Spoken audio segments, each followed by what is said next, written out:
hatid sa pagtatanggol sa ating kalikasan. Sa araw na ito ay nais kong isambit sa inyo kung gaano kahalaga ang ating kalikasan. Ngunit sa kasalukuyang panahon, kung kailan ang teknolohiya at ekonomiya ay patuloy na umaangat, ay tila ba nakaligtaan at nakakalimutan na natin ang ating mga responsibilidad. Mga katungkulan sa pagpapahalaga ng ating kalikasan ay ipinagpapawalang bahala na lamang na sa paghahangad na umunlad ay siya namang nagdudulot upang ang ating likas na yaman ay mawasak. Habang ang mga gusali naman ay umaangat, maraming mga puno rin naman ang bumabagsak. At ang pangunahing sanhi dito ay ang pagdidesisyon na hindi tiyak.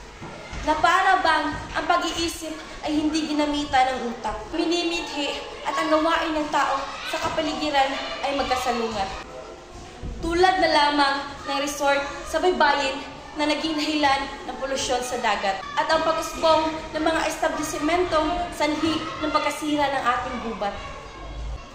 Kaya ngayon, nais kong ipabatid sa inyo kung ano-ano ang kailangan gawin upang mas mabigyang halaga ang ating paligid. Una sa mga hakbang na ito ay ang pagiging mas mapagmatyag at mas maingat sa paggawa ng mga proyektong pang-industriya. Ito ay nakakatulong upang mabawasan o mapaliit ang pagkasira ng ating kalikasan. Pangalawa ay ang pag-uunawa at pag-aaral sa mga galaw ng panahon at mga uri ng pamumuhay sa lahat ng mga hayop sa kapaligiran. Layunin nito ay ang hindi masagasaan at maistorbo ang natural na tirahan sa iba't ibang klase ng hayop sa paligid. At ang pangatlong hakbang ay maging responsableng mamamayan at mahalin ang kalikasan. Sa paraang ito ay maiiwasang makakalimutan natin ang ating mga responsibilidad sa pagpapanatili sa kaayusan at kagandahan sa ating mga likas na yaman. Bilang isang mamamayan na mayroong pagmamahal sa ating kapaligiran, ay kailangan tayo ay magtulungan upang may mga magagandang tanawin pang masilayan ang mga tao sa lipunan, lalong-lalo na ang mga kabataan. Dahil tayo lang naman ang makakapagtamasa sa mga magagandang bagay na handog ng ating kalikasan.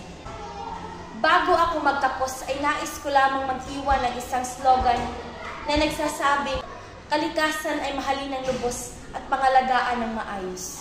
Ito ay upang ilagay natin sa ating puso't isipan kung gaano kalaki ang gampaning ginagampanan ng ating buhay sa paligid.